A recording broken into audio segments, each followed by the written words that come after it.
Friday Talks Podcast, Harvard Law School Association do Brasil. Bom dia a todos. É um prazer estar aqui mais uma vez com a comunidade da Harvard Law School Association no Brasil. Esse é mais um podcast nosso. E hoje eu estou aqui com a Adriana Lacombe Coiro, nossa diretora.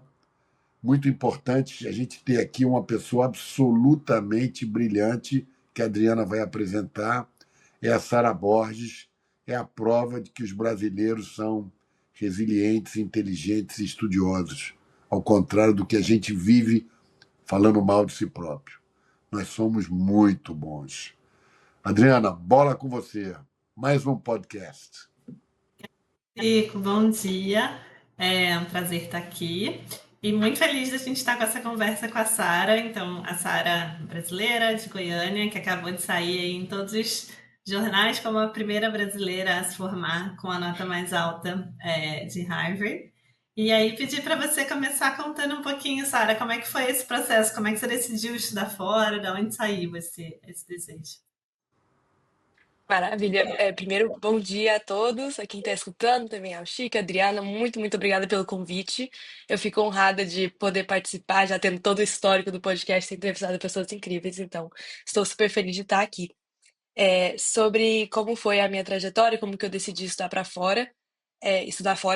Isso nunca foi um plano meu, eu confesso, só surgiu no último ano de ensino médio.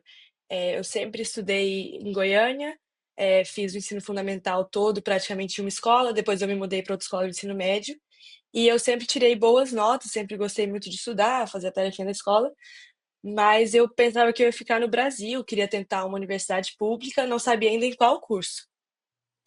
E aí, quando chega no terceiro ano, que aí a gente tem que decidir, né? Como você sabe que no Brasil a gente tem que decidir cedo e é aquele curso que você vai decidir, vai ser o curso que você vai fazer. Então, eu comecei a olhar os cursos oferecidos pelas universidades públicas e eu vi que eu não me interessava muito em fazer uma coisa só, assim. Eu queria muito ter a chance de combinar alguns dos cursos que eu estava vendo na lista. E eu fiquei um pouco frustrada de ver que eu tinha estudado tanto até ali e na hora de escolher meu próximo passo, eu não enxergava algo que fosse o mais intuitivo, assim, que eu, de fato era o que eu queria fazer por 4 a 6 anos. E aí eu acabei compartilhando isso com professores, compartilhei isso com familiares. E o que eu sabia naquela época é que eu queria fazer pesquisa. Tanto que eu fui na sala do diretor, que era meu professor de física, e eu falei, ele perguntou: o que você quer fazer? Eu falei: quero fazer pesquisa. Aí ele falou: não, tudo bem, mas você tem que saber a área, né? Não basta saber que você quer fazer pesquisa. Mas na minha cabeça tinha aquela ideia de que eu queria aprender. Eu ainda não sabia, assim, exatamente o quê. Eu tinha uma noção de que eu gostava muito de ciência, de química, de biologia, mas também gostava das ciências sociais e filosofia. E eu queria continuar aprendendo. Então eu sabia disso, e aí eu também escutei, foi a minha irmã mais velha que falou: procura por universidades fora. E até então eu não tinha considerado isso como uma possibilidade. E aí eu passei a buscar, encontrei um vídeo no YouTube de uma menina que chama Augusta Saraiva, estava comentando que ela que estudava fora nos Estados Unidos com uma bolsa completa, e aí que eu vi que aquilo talvez seria um sonho possível. Por isso que eu acho tão legal esse trabalho de vocês de chamarem pessoas para conversar e contar da história, porque foi assim que eu acabei optando por ir para fora. Eu conheci a história da Augusta, de outros brasileiros que estavam fora com bolsa completa. E nisso eu encontrei a Abrasa, que é uma associação de brasileiros no exterior, e eles oferecem mentorias gratuitas para estudar fora. E aí eu resolvi aplicar, passei e foi o divisor de águas, porque eu falei para mim mesma: se eu passar, eu vou tentar. Se eu não passar, eu acho que vai ser muito difícil fazer sozinha, né? Começando no terceiro ano. Então, foi assim que eu decidi, e eu estou muito feliz com a escolha. Acho que eu não me arrependo nem um pouco, mas é, é muito engraçado de ver que, na verdade, isso nunca foi um grande objetivo meu desde criança, né? Mas explica aqui, e você foi mentorada, e aí, como é que você escolheu Harvard diante de tantas outras universidades? É, assim, você deve imaginar que quando eu estava aplicando, eu nem cogitava, né, que eu passaria em Harvard, assim. Eu acho que se fosse hoje eu teria uma noção melhor de que é possível, sim. Tem muitos brasileiros, todo ano são aceitos pelo menos 4 ou 5 brasileiros para graduação. Mas naquela época eu achava, assim, que quando eu descobri que tinha um brasileiro que já tinha passado por Harvard, 2 brasileiros, eu fiquei surpresa, né? Então eu não achava que aquilo era uma possibilidade muito grande para mim. Mas eu acabei aplicando, eu apliquei para 14 universidades, e no final eu fiquei ali entre Harvard e Stanford, eram as duas principais que eu estava considerando. E eu acho que eu lembro de alguns principais motivos. Eu já tinha começado a universidade aqui no Brasil, então eu tinha tido a chance de explorar algumas matérias, ver o que eu gostava e o que eu não gostava. E na época eu tinha aplicado para neurociência. E aí eu comecei a perceber que o que eu gostava mesmo era, né, de fazer pesquisa, em neurociência, e psicologia. E Stanford não tinha um major de neurociência, né, um curso de neurociência, enquanto que Harvard tinha. Um outro fator foi a comunidade brasileira. Eu acho que isso para mim foi sempre muito importante. E a gente já tinha tido uma reunião, com o pessoal de Harvard, eles foram tão acolhedores. Eu vi gente que tinha se formado há sei lá quantos anos atrás, participando da reunião, estando presente. E, enfim, eu vi que era uma comunidade muito unida, muito forte, e aquilo também me atraiu para Harvard. E também teve a questão financeira, né? Em Harvard eu consegui bolsa completa. Em Stanford ela era praticamente completa, mas não veio com os benefícios da bolsa de Harvard, que eles pagam, enfim, alguns auxílios extras. Então, eu acho que esses três fatores, né, a possibilidade de fazer pesquisa, a comunidade brasileira e a parte financeira, me levaram a Harvard. E depois eu descobri outros fatores que talvez teriam me convencido também, que a cidade de Boston, né, é muito legal você estar numa cidade tão universitária, com tanta coisa para fazer, e Stanford é mais Já isolada, vi então. que você estava todo fim de semana naquele Funny Hall, Quincy Market, fazendo um badalo. Já vi que você estava ali no agito. Chico, bem que eu queria, viu? Eu confesso que eu não tirei muito vantagem de Harvard ser próximo de Boston. Eu andava muito de bicicleta, eu adorava andar de bicicleta quando tava quente, né? Até quando tava frio, às vezes eu andava de bicicleta. De Cambridge, que é onde fica lá, Harvard, né? Até Boston, eu cruzava aquela ponte que fica em frente ao MIT, adorava. Mas sair mesmo, eu saía mais com os amigos da faculdade ali em Cambridge mesmo.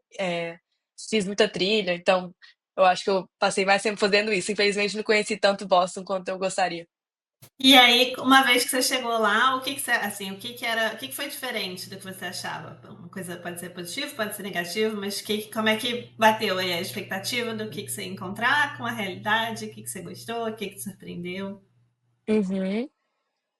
Eu acho que uma primeira coisa que me surpreendeu foram as pessoas. Eu acho que quando você está aplicando, o seu objetivo é, né, falar todas as suas qualidades incríveis, tudo de incrível que você já fez, para você conseguir passar. Então acaba que às vezes a imagem que as pessoas passam é assim, nossa, são seres humanos extraordinários, de fato, assim, as pessoas eram incríveis, tinham feito coisas incríveis, mas às vezes pode parecer também que são pessoas um pouco arrogantes, que gostam muito de, enfim, né, se mostrar e tal. Mas eu descobri chegando lá que, na verdade, as pessoas eram muito abertas, muito curiosas para conhecer as outras, no geral, assim, muito amigáveis. Então, eu tenho ótimas memórias do refeitório do primeiro ano, que no seu primeiro ano você vive, todo mundo vive ali no yard, né, que é uma área do campus, e todo mundo come no mesmo refeitório, que eles falam que parece o refeitório do Harry Você Potter, ficou assim. em que casa? Em que casa você ficou? Eu fiquei em Kirkland, se você conhece Kirkland.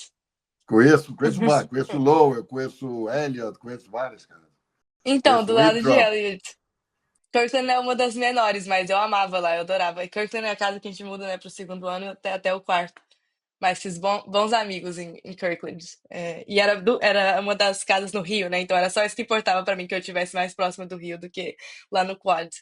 É, mas eu tenho ótimas memórias desse refeitório, de conversar com pessoas que eu nem conhecia e só estavam interessadas em saber o que que eu queria fazer, o que que me movia. Isso foi uma surpresa muito legal. Agora, uma surpresa talvez não tão positiva foi ver que realmente o sistema de ensino é muito diferente do Brasil. Para muitas aulas, no meu primeiro ano eu tinha que. Bom, durante toda a faculdade eu tinha que me preparar antes, né? Tipo, talvez você vai saber disso também, Adriano, talvez você também. Que você tinha que fazer muitas leituras antes da aula, né? Enquanto que aqui no Brasil eu estava sempre acostumada a aprender o conteúdo na sala e revisar depois. Então eu tive que mudar totalmente o meu método que eu usava para aprender. E isso ali no primeiro ano foi um pouco difícil, porque eu queria fazer todas as leituras, sublinhar, e eu vi que assim não dava tempo, né? Não tinha tempo suficiente para fazer isso. Então eu fui aprendendo ao longo do caminho, assim, essas diferenças. Mas É, ninguém consegue, nem eles. Então, assim, se você fizer 80%, tá lindo, lindo, lindo, lindo, uhum. lindo. Uhum. Isso é verdade. Acho que até os professores, depois eu descobri, têm noção disso. Eles passam, às vezes, mais leituras para os alunos fazerem pelo menos algumas ali, né? Então eu fui conseguindo me adaptar assim, ao longo do curso, mas no início eu acho que foi um choque assim, Você entre a sabe qual é a realidade. grande dica, Sara? É não sentir Ó, remorso de não ter conseguido completar o assignment. Se hum, você não tem esse remorso, tudo está resolvido. Que pelo menos eu não carrego aquele peso com você, né? Isso é importante, é Pô, melhor. também, um dos aprendizados é exatamente isso, né? Saber selecionar e saber o que que você lê, o que que você consegue, como lidar com aquele volume também é um aprendizado importante para a vida, né? É, tem toda a razão, Adriana. Inclusive, é uma coisa que me ajuda hoje, porque quando eu vou fazer pesquisa, tem tipo 50 artigos que eu posso revisar, né, antes de começar o projeto em si. Eu não vou conseguir ler todos, então eu consigo pelo menos fazer um filtro inicial ali do que é mais interessante. E eu acho que é algo que eu aprendi um pouco nas aulas, então você tá bem certa mesmo. Eu acho que isso ajuda muito. Então, e eu vou te fazer a pergunta contrária, então, o que que foi exatamente como você achava que ia ser, assim, Nossa, que boa pergunta. Geralmente as pessoas perguntam o que foi surpreendente, né? Deixa eu ver o que foi igual. É, eu acho que, de fato, assim, o que eu esperava de que a comunidade brasileira seria uma comunidade importante para mim, aconteceu. É, tenho muito orgulho de falar da RUBA, né, que é a Associação de Brasileiros a nível de graduação, e da HBS, que surgiu depois, que é de toda a universidade. E eu pude participar de várias iniciativas que eram organizadas por essas organizações, a própria Brazil Conference, também tinham reuniões mais informais em que eles traziam alumni para falar com a gente. Fiz parte do board até, então eu realmente me envolvi muito na comunidade brasileira. Grandes amigos meus durante a graduação foram amigos brasileiros. E eu sentia muito orgulho, assim. Então acho que foi lá que cresceu em mim essa vontade de, assim, de me manter bem próxima do Brasil, mesmo longe, de alguma forma, assim, poder representar, né? Tanto que na minha tese eu escolhi usar dados nacionais. Então, isso que eu esperava de que a comunidade brasileira seria uma comunidade importante e unida, aconteceu. E eu fiquei muito feliz, que era uma coisa que me motivou a entrar lá, né? Então, que bom que permaneceu ao longo dos 4 anos. muito legal. Espetáculo isso, muito legal, muito legal, muito legal. E aí, E eu conta acho um que é muito pouquinho. de iniciativa. Ah, perdão. Eu só ia contar que eu acho que é muito de iniciativa de pessoas que já passaram por lá há muito tempo. Então, isso, né, tipo você, que já estudou lá e trazer alunos mais novos, eu acho que isso é muito legal e muito especial da Universidade de Harvard. Assim, eu vejo menos em outras universidades, até porque talvez não tem tanto histórico de brasileiros estudando nelas. Então, mais uma vez, parabenizando vocês. Tem uma grande É. ligação com o Brasil, tem professores brasileiros. A gente lá brilhou já em vários setores e no direito, então, tem uma galera muito boa, muito boa. Começar pela Adriana aqui presente. Mas assim, eu acho importante esse seu testemunho, Sara, porque esse podcast é visto por muita gente. Então, assim, essa sua explicação que é possível para os brasileiros é uma coisa muito legal. Uhum, demais. E você falou que essa tese você usou dados do Brasil, né? Conta um pouquinho pra gente como é que você chegou no tema, o que que você escreveu. Uhum. Eu dediquei muito tempo a chegar no tema. Na verdade, eu vou contar assim, um pouco do porquê. Geralmente as pessoas começam um projeto de tese por uma pergunta, através de uma pergunta, e aí coleta os dados ou encontra os dados para responder aquela pergunta. No meu caso, como eu sabia que eu queria trabalhar com o Brasil e o tempo é limitado, né? Você tem um ano para escrever sua tese, eu fiz quase que o processo contrário. Eu comecei pelo banco de dados que eu queria usar. E aí, esse banco de dados é uma história até impressionante, assim, como que eu cheguei a ter ele. Em todos os anos de graduação, eu fiz parte da Brazil Conference, e no meu segundo ano, eu ajudei a criar um programa de pesquisadores, que trazia pesquisadores brasileiros para apresentarem suas pesquisas em Harvard e no MIT durante a conferência. E no ano seguinte, eu liderei esse programa com o Matheus, meu amigo, e uma das vencedoras foi a professora Cintia Belangero, da Unifesp, que trabalha com esses dados.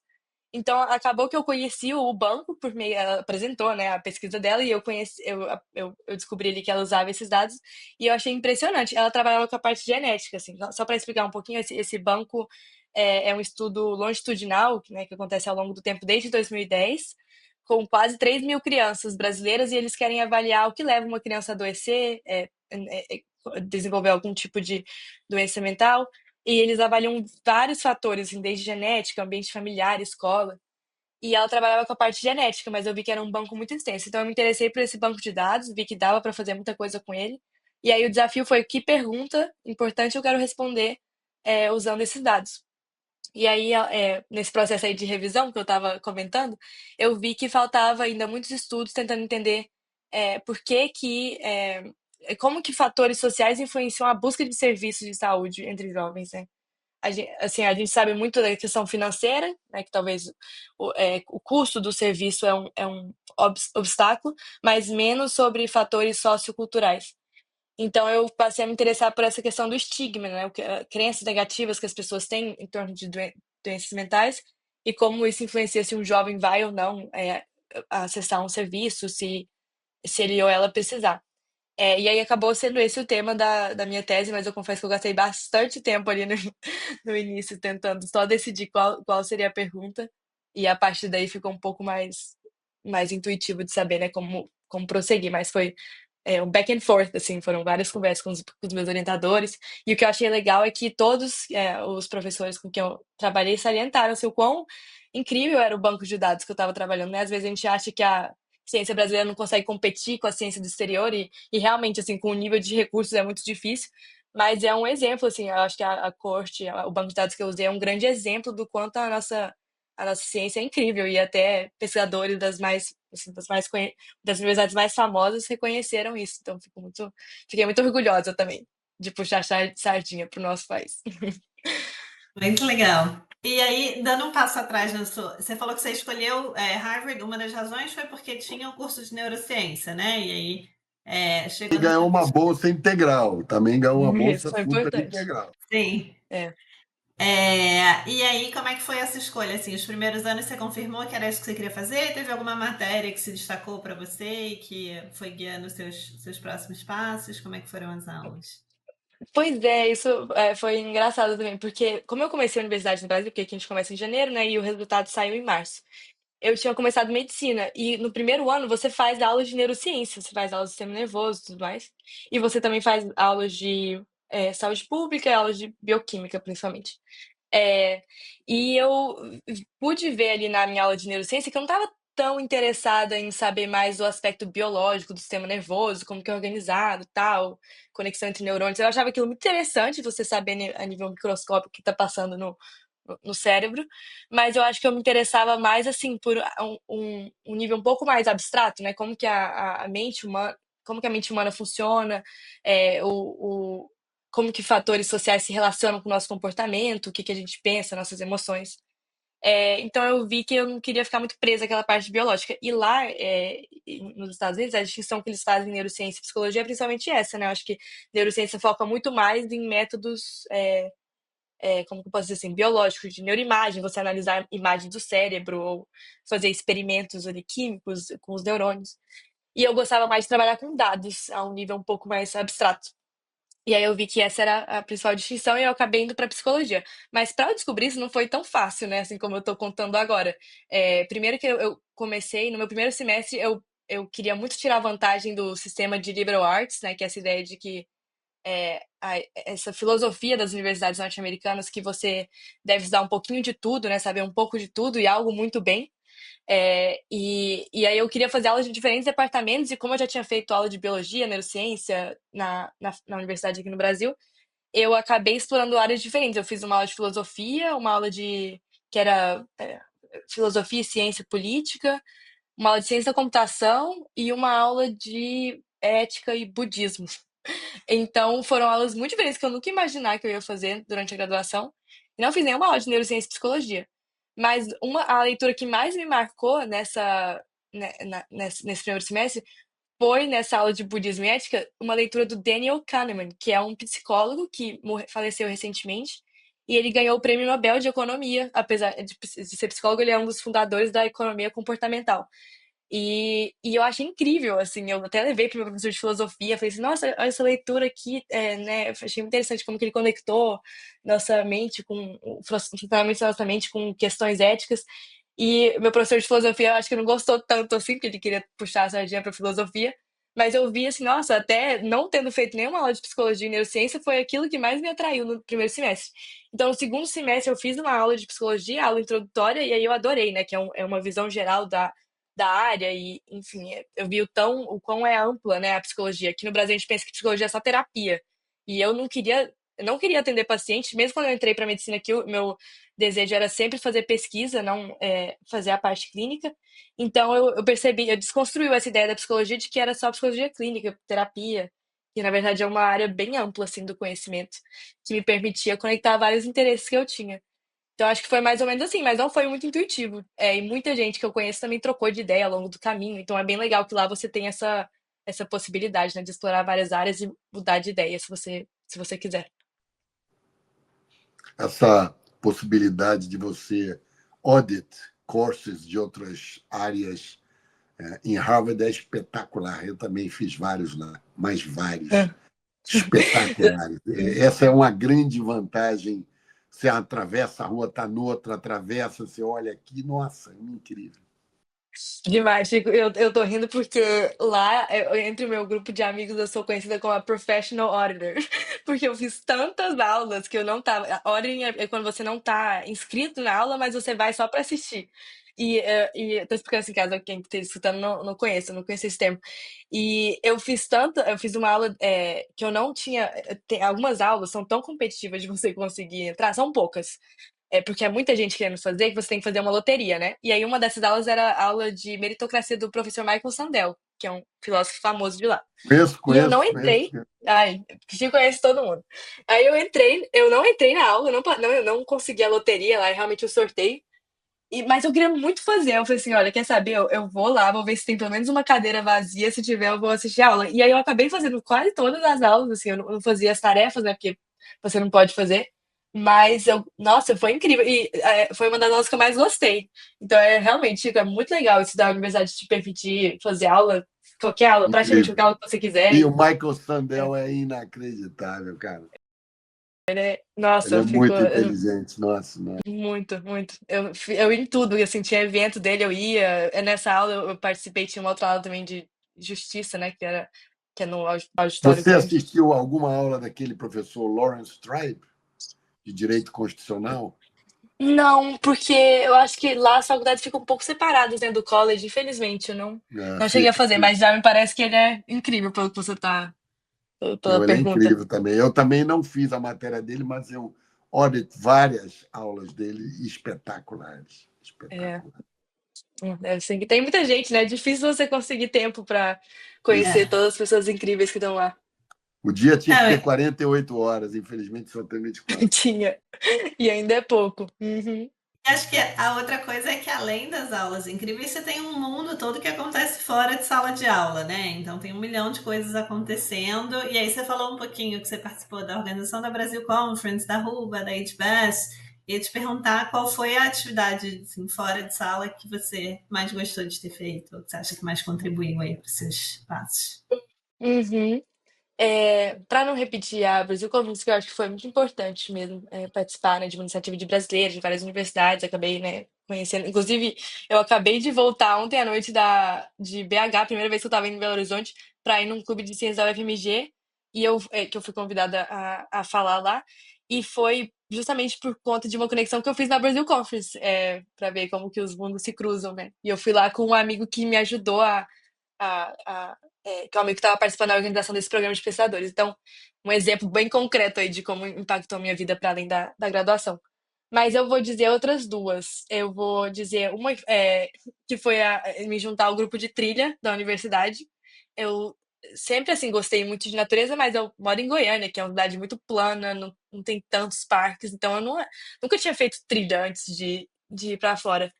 E aí era uma coisa que eu queria muito tentar. E aí, Você fez ainda bem que eu aquela encontrei. Appalachian Trail? Appalachian Trail? Fiz lá Olha, que no New Hampshire. máximo! Aham. Fiz, inclusive Appalachian eu Trail. tive Appalachian Trail. Eu fiquei lá por 5 dias acampando, que era um programa de treinamento Cara, eu do fui grupo de convidado, eu trilha. nunca tive coragem de ir. Ah, Parece que é não, o Chico. máximo, é o Você tem que máximo. voltar lá para fazer, porque é lindo, lindo, lindo, lindo, lindo. E são muito bem cuidados os parques, né? Então não é assim, não é. Claro, você tem que ir com alguém experiente, mas não é tão difícil de fazer a trilha.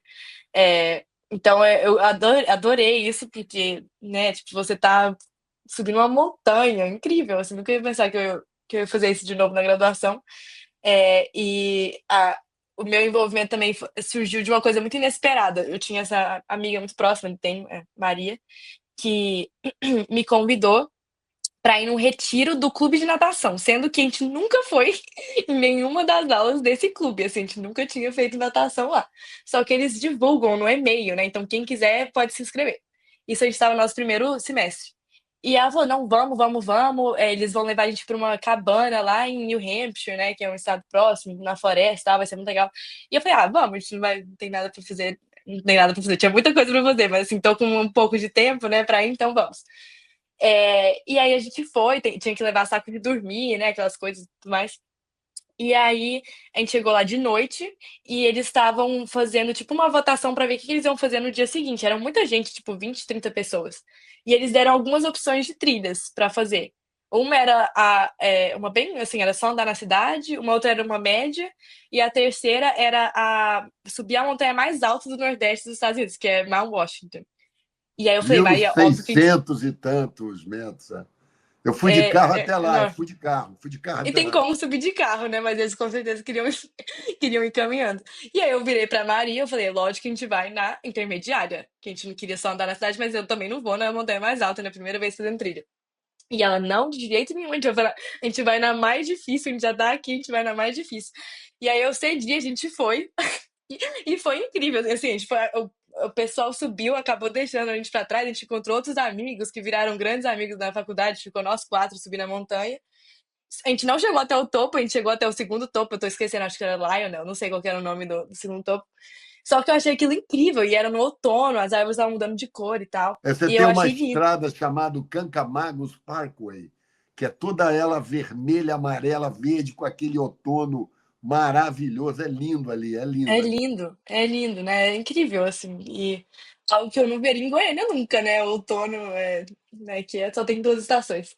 Então eu achei muito legal, e aí a partir disso eu comecei a me envolver mais, virei líder de um grupo lá que. Eles têm vários líderes, né, que fazem passeios ao longo do semestre, então todo semestre eu fazia pelo menos 2 passeios de trilha, ou enfim, para sair um pouco da faculdade, você leva outros alunos.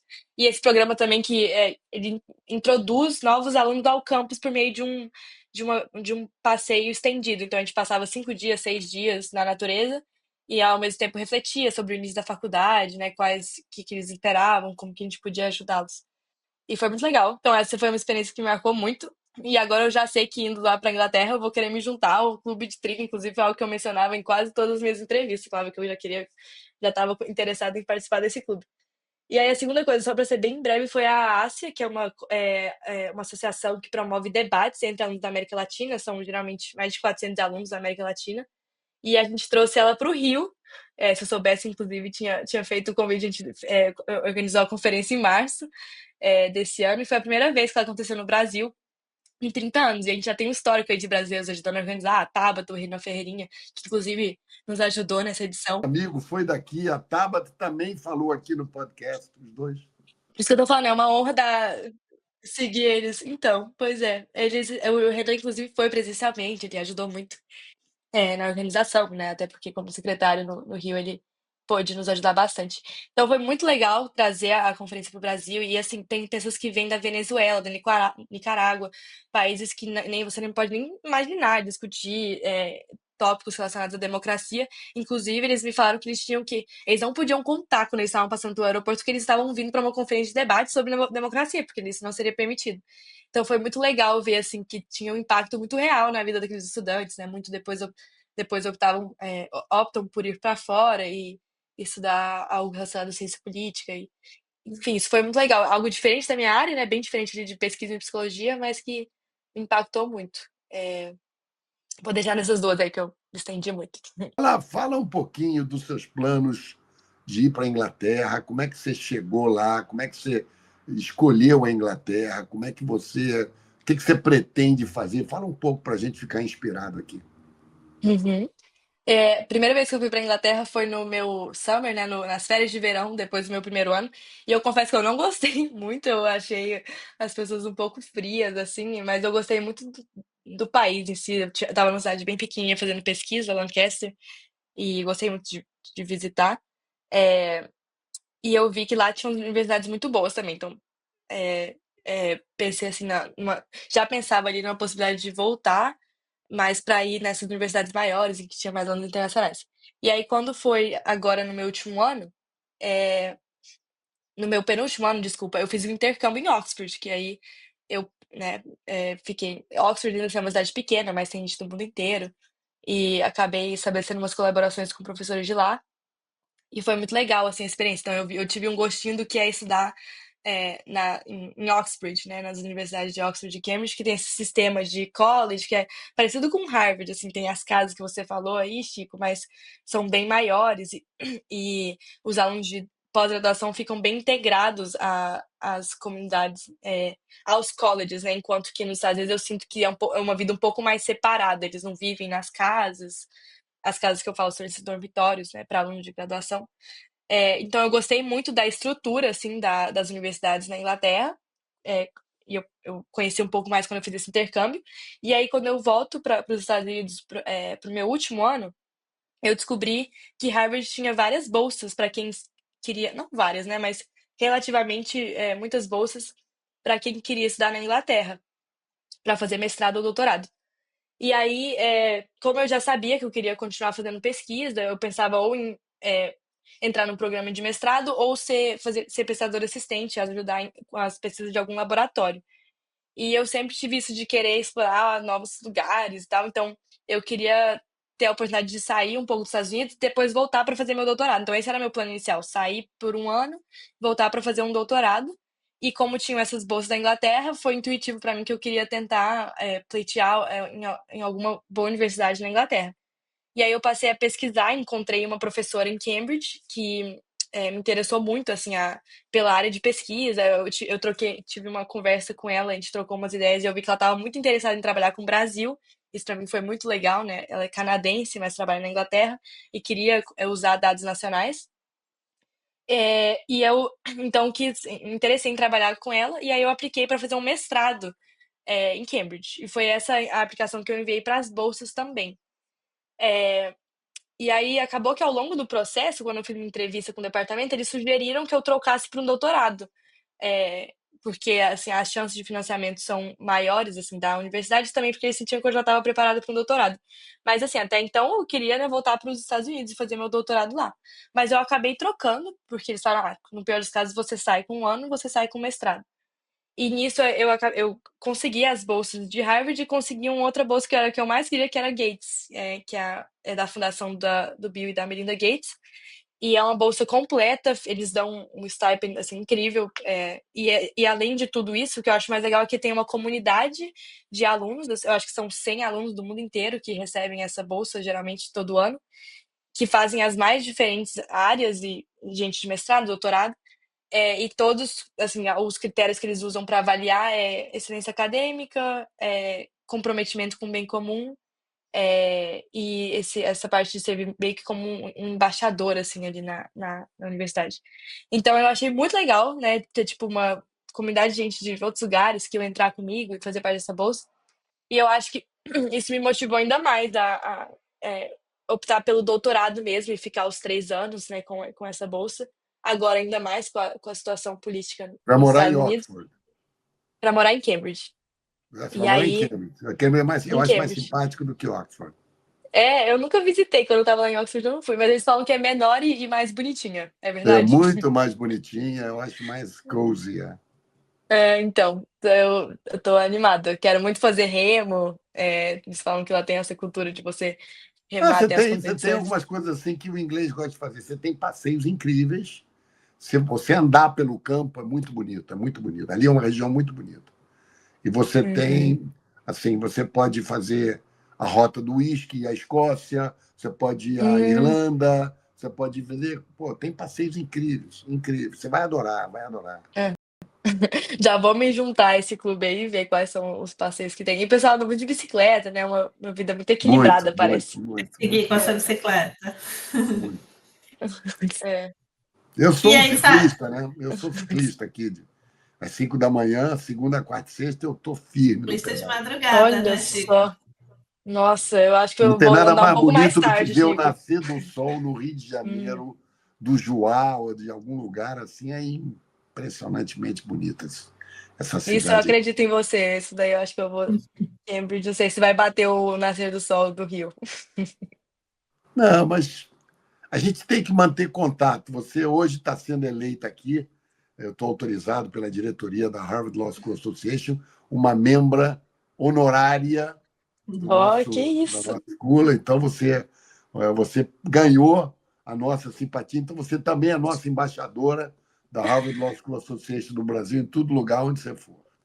Que honra, Chico. Olha, eu confesso que a biblioteca que eu mais gostava da universidade era da Law School. Eu ia É lá muito sempre, então legal eu aquela já É me Langdell, sinto linda, Langdell. parte. né? Linda, linda, linda. Então, Linda. uma honra para mim. Espero que quando eu possa voltar, eu Onde é possa que você entrar na morou biblioteca. nessa house? Mas o que você fazia ali assim? Por exemplo, você ainda tinha aquela sorveteria Baskin and Robbins? Não. Acho que Em não. Harvard ou em Oxford? É, perto de Harvard Square. Olha, se tinha, eu não conheci.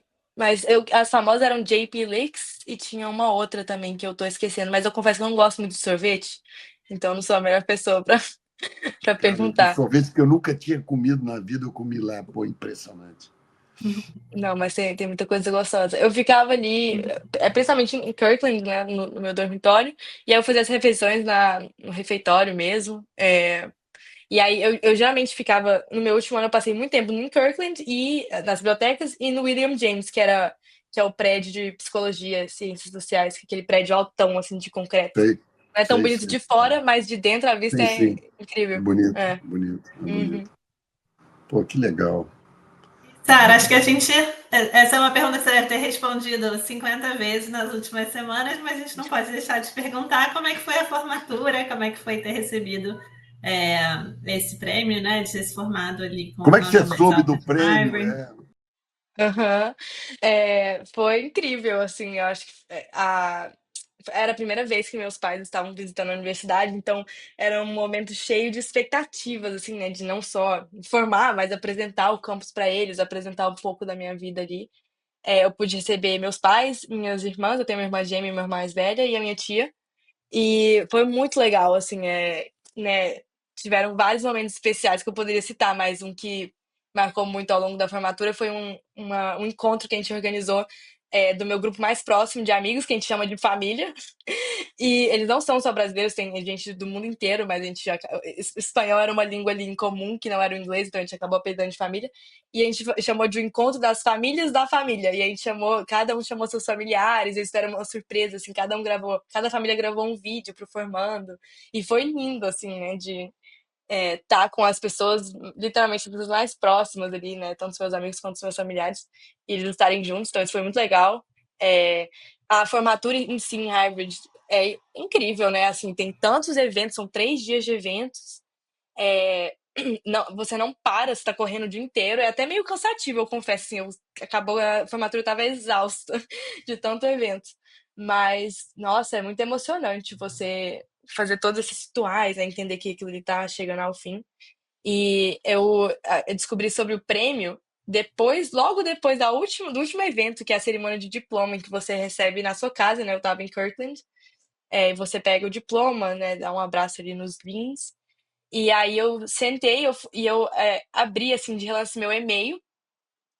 E aí eu vi que tava falando assim, tipo, um e-mail falando do prêmio. De início eu nem entendi, porque eu não conhecia esse prêmio. Então eu achei que fosse a mesma coisa que Summa Cum Laude. Eu achei que eles estavam só me parabenizando por ter me formado Summa Cum Laude, que é quando você se forma com as mais altas honras. Que era algo que eu tinha acabado de descobrir também que eu tinha recebido. E aí, depois que uma colega minha foi explicar que é o mais próximo que Harvard tem de valedictorian, né? Que é assim, o topo da turma, que são os alunos que se formam summa cum laude e atingem a maior nota ao longo dos 4 anos. E aí tem empate, né? Então foram eu e outros alunos. Mas, nossa, eu nunca esperava, como eu falei, eu nem conhecia o prêmio, então foi super feliz. Aí eu comentei com a família também sem entender direito o que aquilo significava. E aí logo depois a gente foi fazer um passeio de barco com os meus amigos e as famílias. Então foi uma celebração sem fim, assim. Sem fim não, que acabou, né, no dia 29 de maio. Mas foi muito legal, foi muito especial. E eu sinto que realmente foi um fechamento digno aos 4 anos maravilhosos, assim, que eu tive na universidade. Então, foi bem especial. Ô, Sara, eu queria aproveitar que a gente está finalizando, mas eu tenho 3 perguntas para te fazer para você Vixe, Maria. inspirar. Um Pode mandar. filme, um livro e uma música. Um filme, um livro, uma música. Deixa eu ver por qual eu vou começar. Um filme que eu acho que tá bem alinhado com o que a gente vem falando, né? Eu acho que também a motivação por trás, talvez, desse podcast é o Menino que Descobriu o Vento. Eu acho que esse é o nome em português. Que é baseado numa história real, que eu acho que é ainda mais legal. Linda esse Vocês filme. conhecem? Lindo, né? É um filme que me marcou muito, assim, né? Eu vou só explicar, vou fazer um breve resumo. Ele conta da história de um menino que cresceu no Malawi, numa vila, assim, muito pobre.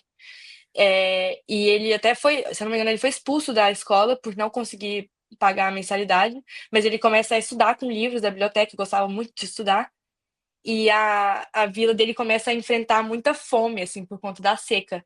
E ele descobre uma maneira de construir um moinho de vento para gerar energia eólica e, com isso, irrigar as plantações da comunidade dele. Então, ele basicamente salva a comunidade dele, né? Ele construiu um moinho de vento com sucata, assim, que ele encontrou na rua. E eu achei aquilo incrível, né? Assim, é uma grande demonstração de como essa vontade de aprender, né? Que às vezes é inerente à pessoa, pode transformar a realidade de toda uma comunidade. Então, e a demonstração de grande resiliência, né, de ter feito isso mesmo fora da escola. Então, acho um filme incrível, deixo como recomendação, acho que tem no Netflix, muito, muito lindo. Um livro, tem um livro que eu gostei muito de ler, que eu li antes de entrar na faculdade, que chama Ensaio sobre a Cegueira, do José Saramago. É Espetacular. muito legal. Eu li, eu acho que era um livro, um dos livros cobrados pelos vestibulares aqui. E, nossa, foi um livro que me marcou muito, assim, que conta, né, tem uma epidemia de cegueira branca, e era contagioso, e aí foi se espalhando, mas tinha uma pessoa que não ficou cega, que era a mulher de um médico, que conta um pouco da história, e aí ela vai, assim, eles vão descrevendo né, a decaída da sociedade, né, das morais, e a gente vai percebendo, assim, o quanto o que a gente tem, assim, e tem como normal na sociedade, na verdade, foi algo construído, que às vezes uma epidemia, como até depois a gente viu um pouco ali na pandemia, né, a gente fazendo estocagem de máscara, umas coisas bem absurdas, assim, como coisas assim podem levar a um caos social. E aí eu acho que o que eu achei mais legal, puxando um pouco pro meu lado, foi a dimensão psicológica, né? Eu acho que retrata muito bem também como as pessoas enfrentaram aquilo psicologicamente. Então, acho que ele é um livro muito legal. E uma música, eu escuto muita coisa diferente. Eu vou dizer uma música que eu acho que eu escuto assim quando eu quero tranquilizar, às vezes tenho passando por um momento difícil, que é Clareou, do Diego Nogueira. Acho que eu escutei muito ela quando eu tava lá fora. Eu acho que me lembra um pouco o Brasil, né? Um samba, então eu sempre me deixava feliz. Eu acho também em Boston, né? Como vocês sabem, é muito frio, nublado, então acho que só o título Saudade. da música ser clareou, eu acho que já tava assim, nossa, um dia eu vou ver o sol. Então eu gosto muito dessa música, eu vou deixar ela como recomendação também. Olha, muito Legal. E obrigado, Sara. muito incrível poder te ouvir. E se eu puder só fechar te perguntando se você tem algum conselho, alguma dica que você daria para quem quer estudar fora. Tenho sim. Eu acho que assim, vale a pena primeiro tentar se inteirar um pouco sobre o processo. É bem diferente de você prestar um vestibular no Brasil, então acho que para mim o primeiro passo importante foi entender assim, o que é exigido de mim e a partir disso refletir mesmo se é algo que você quer. Entender também como que funciona o ensino superior nos Estados Unidos. Eu acho que conversando aqui, talvez vocês tenham um pouco de ideia agora de como funciona. Eu acho que o primeiro passo é isso. E aí, uma coisa que me ajudou muito foi buscar por iniciativas de apoio. Então, eu mencionei a Brasa, né, que oferece essas mentorias, é uma organização super bem estruturada. Existem outras também, a própria Fundação Estudar tem o PrEP, Estar Fora, tem o Oportunidades Acadêmicas, o Education USA, que são todas iniciativas de apoio gratuitas, e aí tem várias outras também que eu acho que ajudam muito no processo, porque realmente são vários componentes e pode ser um pouco complexo assim, se você não está acostumado a isso ou não começou a pensar desde cedo. Então, eu recomendo essa iniciativa de apoio. E aí, eu acho que a última coisa é realmente seguir sua intuição e o que você está sentindo que você deve fazer, né? Eu acho que quando eu estava aplicando, muita gente, né, inclusive assim, meus pais, nossa, será que você não devia estar estudando pro Enem? E aí, eu acho que são nesses momentos que você tem que se agarrar a sua intuição de que talvez você quer algo diferente do que você vê ao seu redor e se é algo que realmente te interessa e te permitiria abrir outras portas onde você quer entrar, eu acho que vale a pena, assim, tentar e construir um sistema de planejamento para realmente gerenciar, porque são muitos componentes, mas eu acho que dá para conciliar assim vestibular no Brasil e estudar fora, e ainda mais é um pouco mais fácil se você tem apoio de iniciativas como as que eu mencionei. Então, deixaria essas 3 dicas aí. Muito obrigado. Demais, Sara, demais. Obrigada a Muito vocês. legal, muito obrigada mesmo. Foi ótimo estar com vocês. Espero muito que isso chegue a outros jovens, como a Augusta Saraiva chegou em mim ali no 3º ano. Mas adorei, foi um bate-papo super descontraído. E, enfim, muito E legal você é conhecer uma vocês simpatia, também. nossa, maravilhoso. Obrigada, Chico. Depois eu Janari, quero retornar à mesa a vocês e conhecer se um Deus pouquinho quiser, mais. vamos fazer Com isso. Quem certeza, sabe quando ao vier ao Rio. Rio, Quem sabe, Eu quando vier ao quero Rio, visitar. está intimada para jantar com a gente. Com certeza, vai ser uma honra. Acho que final do ano eu tô aí, em dezembro, eu aviso vocês. Só avisar. não é nada. Perfeito.